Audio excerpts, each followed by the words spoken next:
Bismillah, assalamualaikum, selamat datang kembali di Fakta Sejarah bagian ketiga, Pendem Mayit, Pesugihan Kanjir Mayit.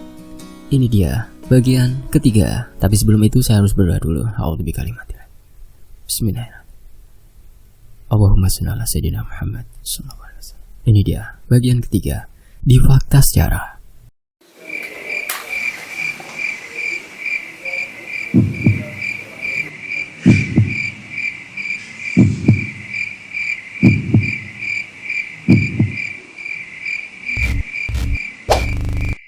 Tidak berselang lama, seorang anak kecil berjalan ke arah sosok tersebut.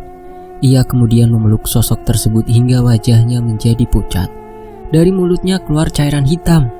Baunya sangat busuk. Matanya melotot ke langit-langit rumah. Kedua tangannya menjadi mengkerut.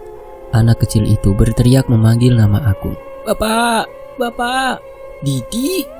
Agung terperanjat tak percaya jika anaknya sudah berada dalam jangkauan si sosok tersebut. Kedua tangannya segera menghalau selimut. Kakinya mulai digerakkan. Tubuhnya memberontak ke depan untuk bisa menggapai Didi yang sudah setengah mati berada dalam pelukan sosok itu. Akan tetapi, Mas, kenapa Mas?" tanya Lastari. Agung langsung berteriak histeris. Dia terbangun dan segera memeluk istrinya. Dia mengalami mimpi paling buruk dalam hidupnya. Emosinya meledak hingga tetesan air matanya membasahi pundak Lastari. "Didi, kenapa Didi Mas? Aku mimpi buruk barusan." "Mimpi buruk apa?" "Didi bakal jadi tumbal Kanjir Mayit." Lastari langsung terdiam. Mulutnya sontak berucap kalimat istighfar. "Astagfirullah, pesugihan Kanjir Mayit, ya Allah." Jantungnya mulai berdegup kencang. Dia sadar mimpi yang baru saja mendatangi suaminya bukanlah mimpi biasa pada umumnya. Sembari menenangkan Agung, Lastari pun mengelus-elus pundak suaminya dengan belayan kasih sayang. Tekanan batin yang dirasakan oleh suaminya sangat besar, sampai-sampai terbawa dalam mimpi. Namun seberat apapun masalah yang dirasakan oleh suaminya, Lastari tetap berada di sampingnya, sembari memberikan ketenangan untuknya. Selepas Agung tenang, Lastari mengajak suaminya untuk melaksanakan sholat malam 2 rakaat. Ini bertujuan agar dirinya meminta bantuan kepada Tuhan atas jalan dan tujuan yang akan ditempuh selanjutnya. Mereka berdua pun bergantian pergi ke kamar mandi. Lastari mengawali untuk menuju ke kamar mandi. Ia kemudian mengambil air wudhu. Saat di mana dirinya sedang berwudhu, Lastari mencium bauan busuk di sekitarnya. Ia kira bau busuk itu dikeluarkan dari air yang baru saja ditumpahkan dalam keran. Saat hidungnya mengendus air tersebut, Lastari tidak mendapati bauan busuk yang berasal dari air itu. Ia kemudian memejamkan matanya, sembari membaca doa dalam hati agar segala gangguan aneh lainnya dapat ia lewati atas izin Tuhan. Dan benar saja, bauan busuk itu langsung hilang. Lastari kembali melanjutkan wudhunya hingga selesai. Sementara itu, Agung masih berada di dalam kamar sembari menunggu kedatangan istrinya. Ia terkejut saat pintu kamar tiba-tiba terbuka. Lalu berjalanlah seorang wanita melewati kamar sembari membawa sesuatu di dalam sebuah wadah. Perempuan itu terhenti tepat di depan kamar sembari mengambil seekor katak yang masih hidup dalam wadah tersebut. "Lastari?" Wanita itu hanya tersenyum sembari mengunyah daging katak mentah-mentah. Ia kemudian berjalan sembari mendongakkan kepalanya, sembari memakan sisa daging katak yang belum dihabiskan. Agung tak percaya jika itu adalah Lastari. Ia kemudian turun dari tempat tidurnya. Tubuhnya seperti tertarik sesuatu hingga langkahnya sedikit cepat untuk mengejar Lastari. Namun, baru juga dirinya keluar dari kamar, seorang wanita memanggilnya dari arah kamar mandi. "Mas, mau kemana?" Agung terkejut mengetahui istrinya ada 2. Ia kemudian menatap ke arah yang berbeda, di mana di situ terdapat 2 Lastari yang berbeda. Yang satu baru keluar dari kamar mandi, dan yang satu lagi sedang berdiri di dekat pintu keluar sembari memakan katak hidup-hidup. "Kamu siapa?" tanya Agung kepada sosok wanita yang sedang berdiri di dekat pintu depan rumahnya. Wastari yang mendengar perkataan itu langsung segera mendekati suaminya. Ia kemudian menutupi mata suaminya. "Mas, istighfar." Wastari membantu suaminya untuk mengucapkan kalimat istighfar berulang-ulang kali. Ia tahu yang dilihatnya bukanlah Wastari yang asli, akan tetapi ada satu sosok yang menjelma seperti Wastari. Tidak berselang lama, sosok yang menjelma menjadi Wastari tiba-tiba menghilang dengan sendirinya.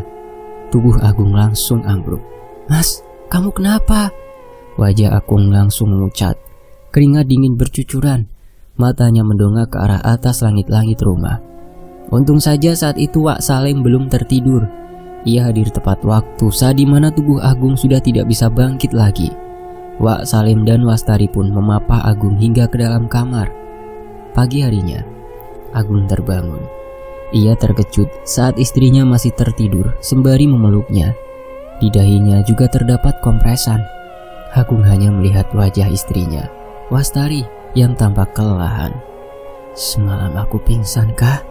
Saat Agung terbangun, pintu kamar terbuka.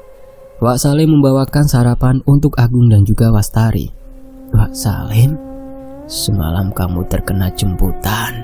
Jelas Wak Salim kepada Agung. "Jemputan, Wak? Sosok Ganyir mayit kemari." Agung terkejut mendengar hal itu.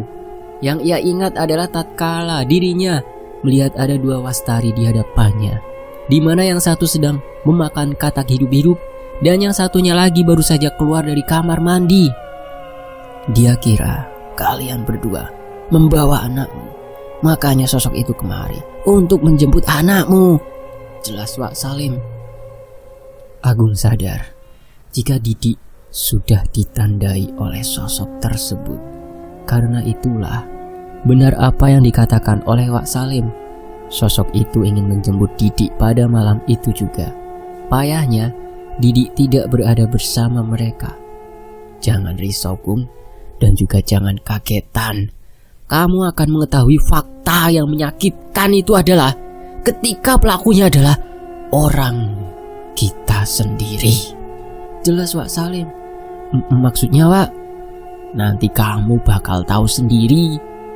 Selesai memberikan sarapan kepada Agung dan juga Wastari, Wak Salim keluar dari kamarnya.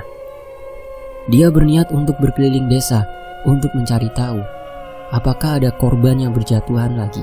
Tatkala sosok Ganyir mayit itu mendatangi rumahnya dan gagal mengambil tumbal, desa ini dinamakan Desa Ganyir. Diambil dari namanya saja. Desa ini dikenal karena dulu tanahnya berbau anyir atau amis.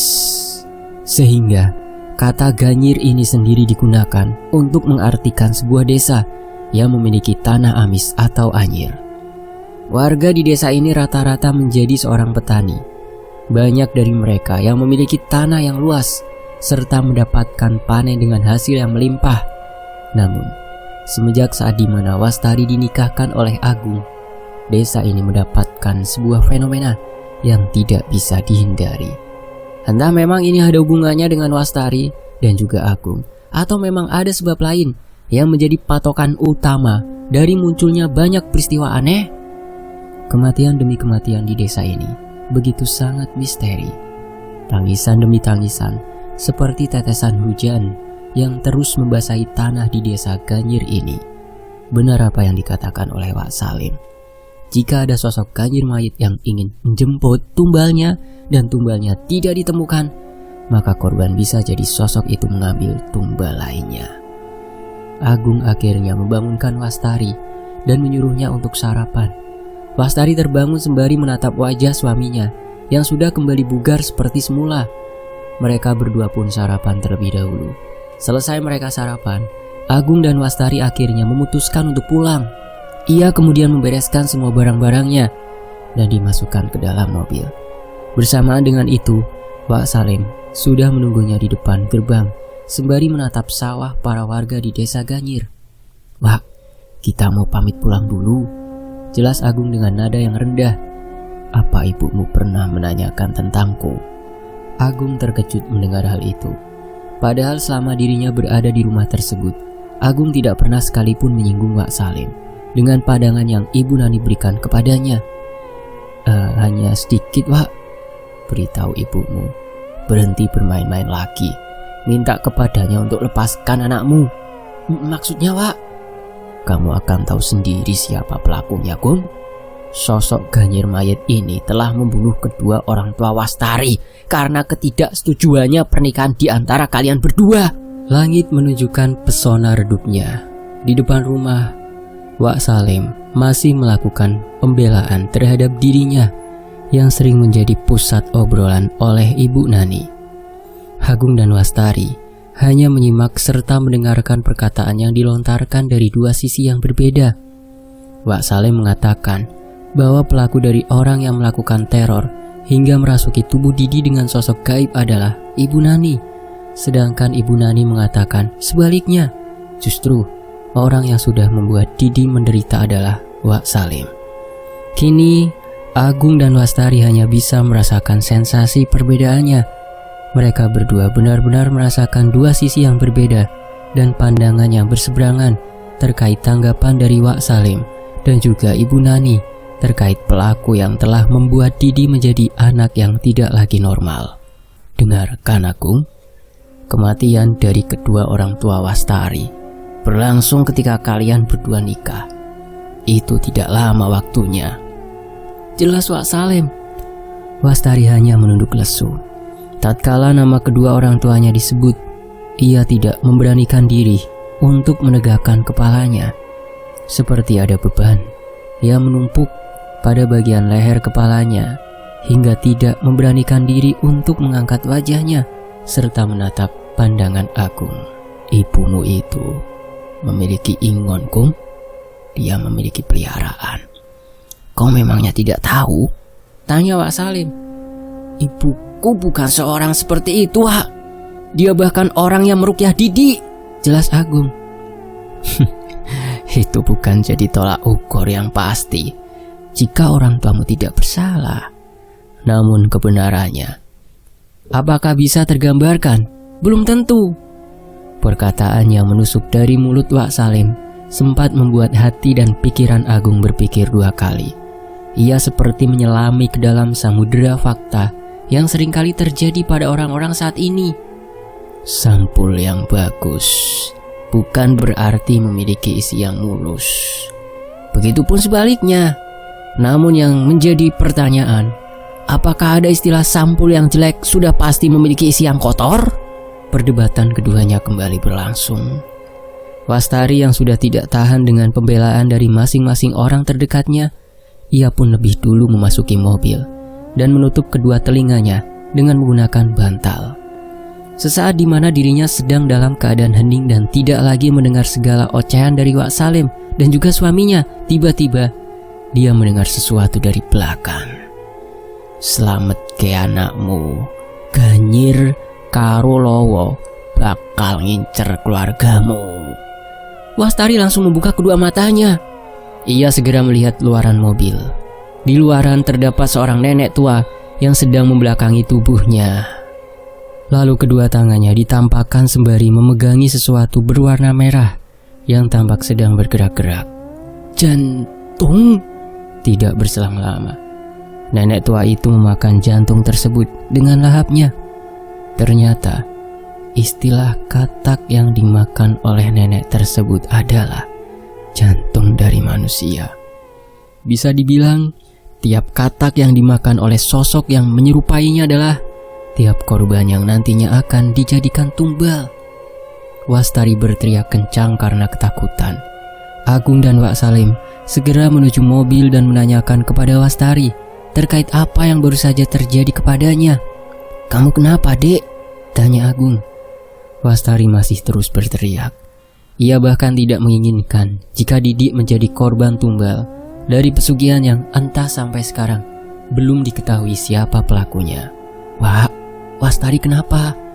Wak Salim hanya terdiam. Ia terus menutupi matanya dengan menggunakan bantal sembari menunjukkan jari telunjuknya ke arah depan. Si Ganyir ada di sini. Sosok Ganyir mayit, Wak. Itu kiriman ibumu, Gong. Wak Salim menatap Agung. Tatapannya benar-benar menandakan keseriusan dalam diri Wak Salim untuk membantunya. Bawa aku ke rumahmu, kita selamatkan Didi. Jika memang apa yang dikatakan oleh Wak Salim benar, itu berarti orang di balik pembunuhan atas kedua orang tua Wastari adalah orang yang sama, yaitu Ibu Nani. Namun apa motifnya? Apakah karena ketidaksetujuan antara kedua belah pihak, atau memang ada sesuatu yang sedang diincar olehnya? Setelah diputuskan, Wak Salim pun akhirnya diperbolehkan untuk menuju ke rumah Ibu Nani, dan di mana tempat Didi berada. Mereka berangkat di saat kondisi Wastari benar-benar dalam keadaan membaik. Di saat mobil melewati rumah-rumah warga, Wak Salim sengaja membukakan kaca jendela mobil. Di situ, para warga yang awalnya dalam keadaan gembira, senang, dan sedang bercengkrama, tiba-tiba mereka semua langsung terdiam tatkala Wak Salim memperlihatkan diri jika di dalam mobil tersebut terdapat dirinya. Wastari dan Agung yang melihat fenomena tersebut merasa kebingungan. Mengapa Wak Salim seperti sosok yang ditakuti oleh para warga desa? Semua warga desa di sini pada umumnya memiliki ketakutan yang sama, Agung, ucap Wak Salim kepada Agung. Ketakutan yang sama? Apa memangnya, Wak? Tanya Agung. Jika kamu memiliki sebidang tanah yang ditumbuhi padi, mungkin harapanmu tidak ingin kan jika padimu hangus terbakar atau rusak karena hama? Agung hanya mengangguk. Kini ia mengerti apa yang dimaksud oleh Wak Salim terkait istilah yang baru saja dikatakannya. Tapi aku belum menemukan orang yang dimaksud oleh Wak Salim. Wak Salim kembali terdiam.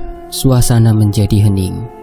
Yang mereka dengar kali ini adalah suara bising dari kendaraan yang padat di jalanan pantai utara, Jalan Pantura. Semestinya yang baru saja dikatakan oleh Wak Salim adalah sebuah kunci untuk menemukan siapa pelaku sebenarnya. Setelah hampir 5 jam perjalanan, mobil memasuki tempat di mana rumah Ibu Nani berada. Ini mungkin pertama kalinya bagi Wak Salim memasuki sebuah tempat yang tampak sejuk.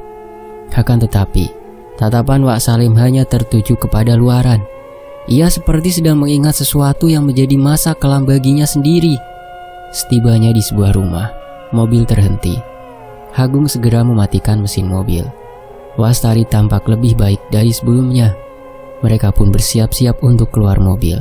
Akan tetapi, segerombolan orang segera menyerbu mobil Agung dan memintanya untuk segera dibuka.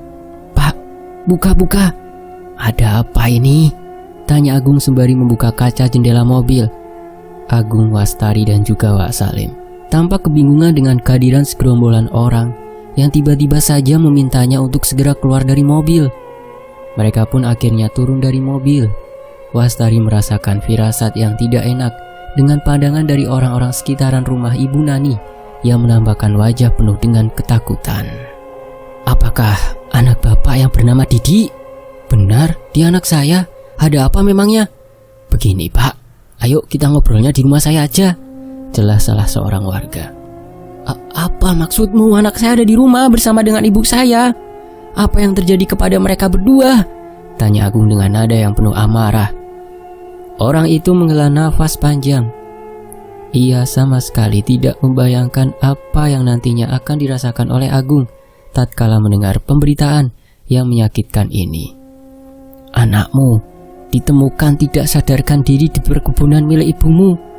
Dia sepertinya dikubur oleh seseorang, namun hanya sebagian kepalanya saja yang tidak tenggelam dalam tanah.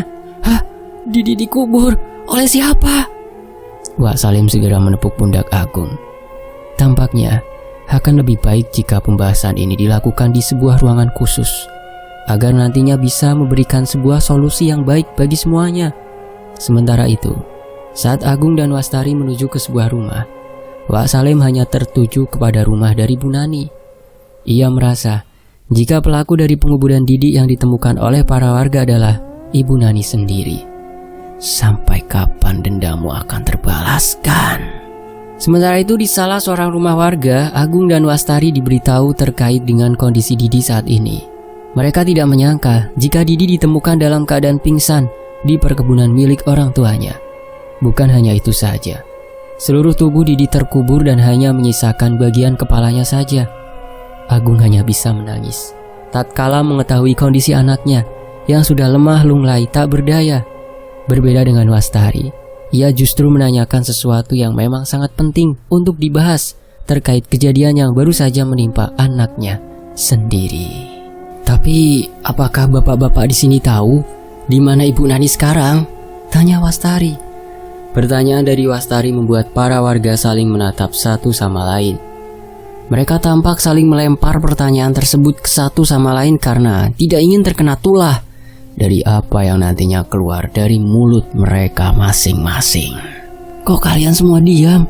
Ada apa memangnya? Tanya Wastari lagi. Karena Wastari terus-menerus memberikan pertanyaan yang sama. Akhirnya, salah seorang dari mereka menjawab pertanyaan sulit dari Wastari. Sebenarnya, kami tidak ingin mengungkapkan hal ini.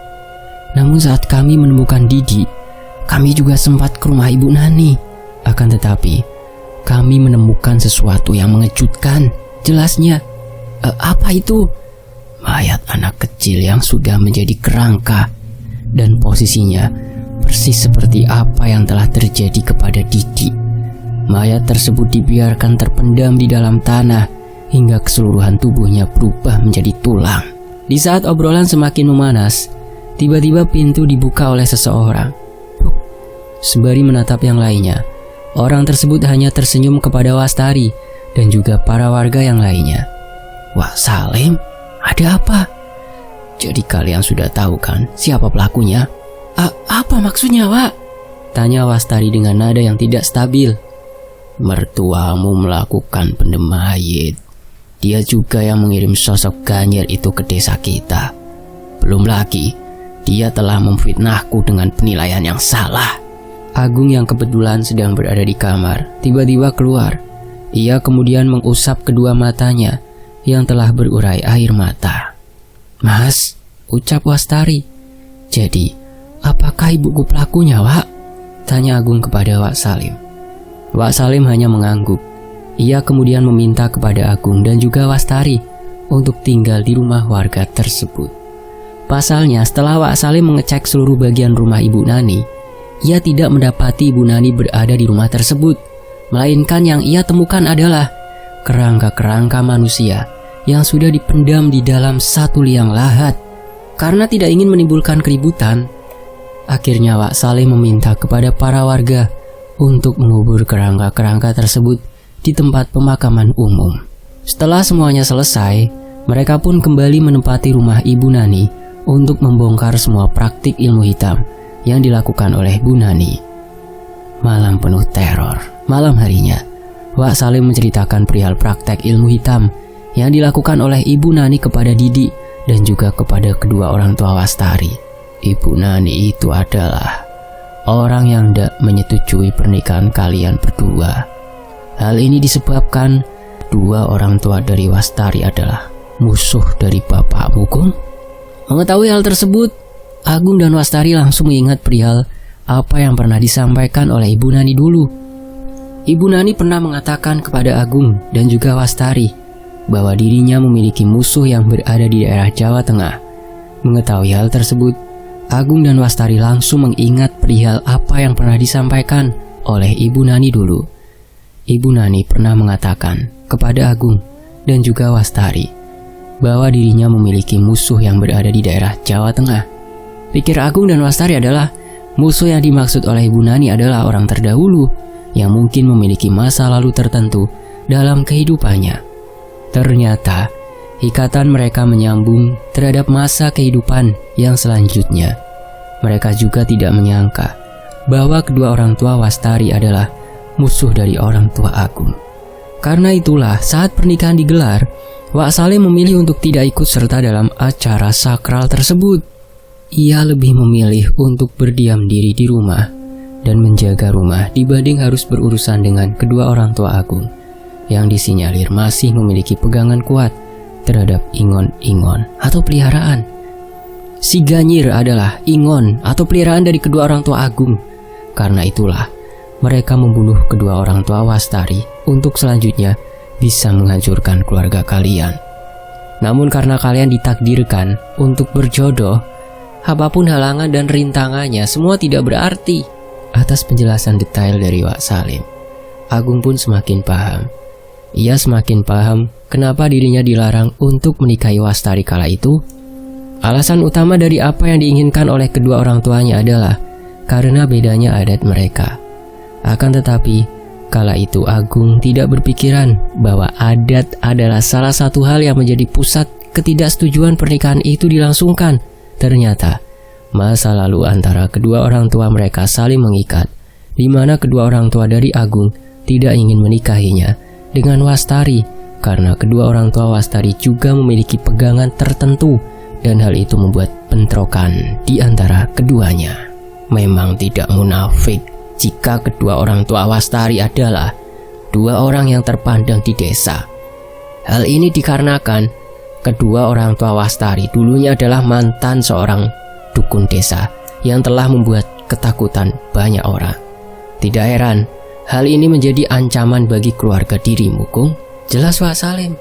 Fakta demi fakta telah diungkapkan oleh Wak Salim. Jalan satu-satunya untuk sekarang adalah menyelamatkan Didi yang mungkin saja menjadi incaran dari sosok yang disebut-sebut sebagai Ganyir. Malam itu, mereka berdua memutuskan untuk beristirahat.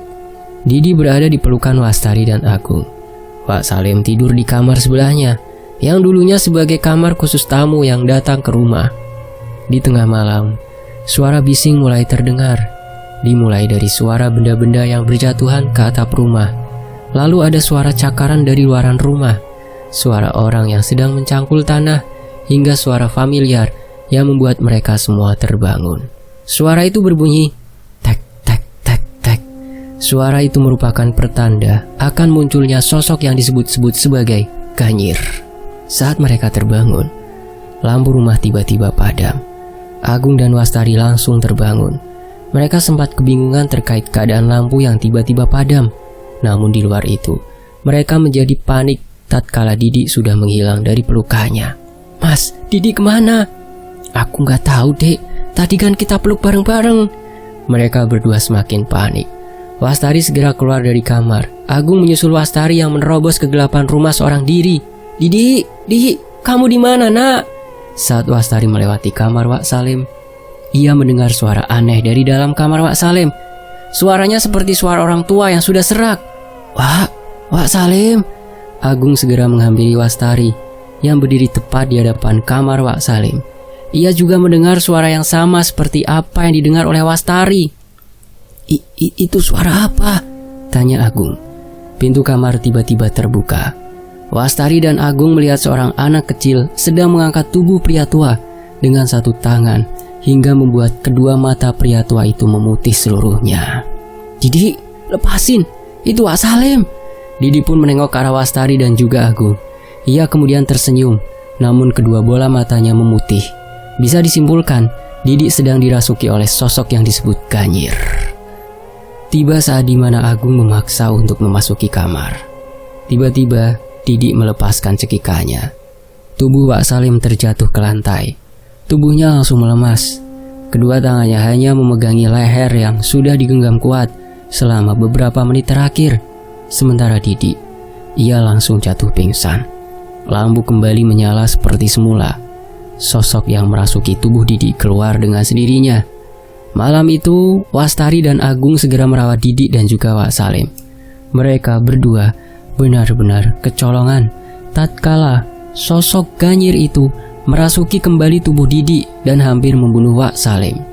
Jika telat, mungkin saja Wak Salim akan meninggal dunia karenanya.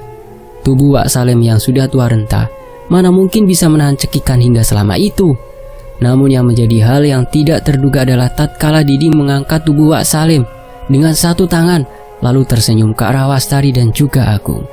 Keduanya benar-benar merasakan kengerian tatkala sosok yang merasuki Didi benar-benar mengetahui apa yang akan diperbuatnya saat itu. Pagi harinya, Didi dan Wak Salim masih beristirahat di rumah.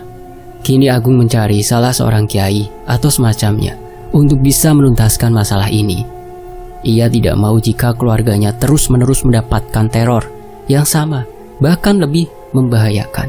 Di desa sebelah, Agung menemukan seorang kiai yang sudah tahu betul akan kasusnya. Kiai itu bernama Mbah Ahmad. Menurut Mbah Ahmad, kasus Didi bukanlah kasus yang pertama. Sebelumnya, desanya juga mendapati kasus yang sama, hanya saja pelakunya belum ditemukan. Dan saat dimana Agung menceritakan hal tersebut kepada Mbah Ahmad kemudian menyimpulkan bahwa kasus yang sudah terjadi sejak dulu adalah kasus yang sama. Itu berarti pelaku dari kengerian di masa lalu saat banyak anak-anak kecil yang ditemukan meninggal dunia dalam keadaan terpendam di dalam tanah adalah oleh sebab pula dari Ibu Nani. Untuk memecahkan kasus ini, Mbah Ahmad pun menyuruh kepada Didi untuk menemukan sebuah gundukan tanah yang berada di dekat rumahnya. Ia kemudian meminta kepada Agung untuk menggali gundukan tanah tersebut untuk nantinya dikumpulkan tulang belulang yang ia maksud. Mbah Ahmad tidak menceritakan secara detail terkait kegunaan, bahkan siapa pemilik dari tulang belulang tersebut. Ia hanya menyebutkan bahwa dengan cara melakukan hal ini, sosok yang disebut sebagai Si Ganyir akan menghilang. Begitu juga dengan yang lainnya. Namun, kerisauan hati Agung mulai memuncak tatkala dirinya ingin menanyakan perihal keadaan ibunya yang sudah beberapa hari ini menghilang. Mbah Ahmad hanya terdiam. Ia bahkan tidak ingin membahas hal itu karena takut menyinggung perasaan Agung. Agung yang sudah mengetahui resiko apa yang nantinya akan terjadi, merasa sudah siap kalau pernyataan Mbah Ahmad membuatnya kecewa, menderita, bahkan merasakan sakit yang tiada tara. Menurutnya, kejujuran yang seharusnya dijunjung tinggi harus bisa dirasakan karena itu benar-benar membuatnya bahagia. Jadi, di mana ibuku, Mbah? Ibumu sudah bertukar jiwa dengan Ganyir. Dia berniat untuk mengincar anakmu, Didi. Namun beruntung kau juga dibantu oleh Salim. Dia orang yang tepat. Agung hanya termenung saat mendengar jawaban yang menyakitkan itu. Baginya kesalahan yang terjadi pada masa lalu adalah sebuah pelajaran yang besar untuk nantinya kembali dipelajari di masa yang sekarang atau akan datang. Setelah semua apa yang dikatakan oleh Mbah Ahmad telah selesai, Agung pun segera mencari petunjuk yang diinginkan oleh Mbah Ahmad kepadanya. Ia kemudian mencari gundukan tanah di dekat rumahnya, dan ternyata dia menemukan sebuah gundukan tanah yang sudah lama. Agung segera menggali gundukan tanah itu sampai dirinya menemukan tulang belulang. Tulang itu dikumpulkan menjadi satu dan diberikan kepada Mbah Ahmad. Malam harinya, Mbah Ahmad mendatangi rumah Agung. Ia kemudian meminta kepada Agung untuk menyaksikan hal yang tidak pernah ia ketahui sebelumnya. Ibumu itu sedang terpasung di sebuah tempat yang tidak bisa dijangkau. Aku tidak bisa menjamin dia akan selamat, namun insya Allah bisa ditemukan. Maksudnya, Mbah? Mbah Ahmad hanya terdiam. Ia kemudian membakar tulang belulang itu di atas bara api yang menyala, dan tidak berselang lama Agung dan Mbah Ahmad langsung tertuju kepada suatu titik. Mereka tertuju kepada sebuah sosok hitam yang sedang memeluk seorang wanita yang menggunakan kain adat Jawa. Wanita itu tampak menangis karena berada di dalam pelukan sosok Ganyir itu. Agung hanya terdiam tatkala mengetahui jika si wanita tersebut adalah tumbal dari Si Ganyir. Ternyata usut demi usut, Ibu Nani sengaja melakukan hal ini demi mendapatkan apa yang dia mau. Dia juga berkeinginan ada penukaran jiwa antara dirinya dengan orang lain. Karena itulah, Ibu Nani sengaja menyuruh Agung dan Wastari untuk menuju ke rumah Wak Salim. Hal ini dikarenakan agar Ibu Nani bisa menggantikan tubuhnya secara utuh dan menjadikan tubuh yang lain sebagai tebusan dari itu sendiri. Setelah semuanya usai, mereka pun kembali ke rumah masing-masing. Namun pagi harinya, rumah mereka kembali digedor-gedor oleh para warga. Agung dan Wastari pun keluar dari kamar dan berusaha menemui mereka semua. Tatkala di mana mereka semua keluar dari rumah, mereka mendengar kabar yang mengerikan. Pak, ada Ibu Nani. Di mana? Dia ditemukan di sebuah makam. Seluruh tubuhnya terpendam kecuali bagian kepalanya saja. Mendengar hal tersebut, Agung dan Wastari segera ke TKP. Saat mereka tiba di sana, mereka melihat kondisi Ibu Nani yang sudah mengagetkan. Saat tubuh Ibu Nani diangkat, mereka sudah merasakan hal yang berbeda. Tubuh Ibu Nani benar memiliki bau yang sangat busuk. Selain itu, bagian tangan dan kakinya tidak bisa digerakkan. Atas kejadian tersebut, Didi dan Wak Salim menjadi sembuh. Ternyata, pelaku dari semua apa yang sudah terjadi adalah Ibu Nani. Ibu Nani berkeinginan untuk menumbalkan Didi, namun tidak bisa. Ia pun akhirnya diketahui meninggal dunia tatkala Didi dan juga Wak Salim menjadi sembuh seperti sedia kala. Dan cerita ini pun selesai, tamat. Terima kasih Mas Restu Wiratmaja, terima kasih teman-teman. Ditunggu komentarnya tentang cerita ini ya. Walaupun saya belum sempat membalasnya, tapi saya insya Allah baca satu-satu. Terima kasih ya teman-teman ya. Sampai jumpa di kisah lainnya, tetap di Fakta Sejarah. Demikian Pendem Mayat dari Mas Restu Wiratmaja. Saya pamit, wassalamualaikum warahmatullahi wabarakatuh. Alhamdulillah.